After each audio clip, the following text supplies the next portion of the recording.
The numbers continue to ricochet through my mind. It's like some kind of repetitive nightmare. 38 million people living with HIV, 23 million of them in treatment, 15 million who don't yet have treatment. Many of them don't even know they're infected, and ultimately, until they get antiretroviral drugs, they're fighting for their lives. I can't imagine, I can't tolerate, I'd like to strangle the hotshot experts who said that AIDS was over, we've got it all under control, we've got the money. Sure, under control. Every time you turn around, there's further evidence of the struggle against the epidemic. Recently, in the Lancet journal, the preeminent medical scientific journal, there were a series of studies analyzed to show that in sub-Saharan Africa, in the age group 15 to 19, that is older adolescents, 80% of the new infections were effectively young women and girls. And if you look at the broader population, 15 to 24, which represents 10% of the global population in that age group, 25% of the new infections occur in young women and girls between 15 and 24. It is really appalling. And these countries, they're such poor countries in sub-Saharan Africa, they're expected to assume at least 50% of the cost of responding to AIDS. Normally they rely significantly on international assistance, but that assistance is beginning to decline.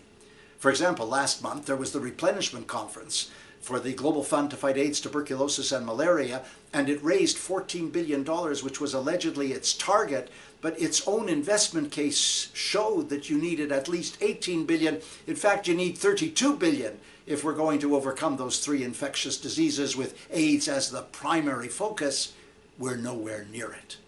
And look at official development assistance, foreign aid from the wealthy countries. For the first time last year, it declined year over year, and it particularly declined in money for the poorest and middle-income countries in southern Africa. And now, 50 years after the target was set for foreign aid, there are only a handful of countries that still meet it. Norway, Denmark, Sweden, Holland, Luxembourg, sometimes the UK. Everybody else is below the target. And in the case of the United States and Canada, we're way below even the average of the wealthy countries' contributions to foreign aid. And then there's something called the DREAMS plan out of the presidential initiative known as PEPFAR in the United States. DREAMS. You want to know what it means?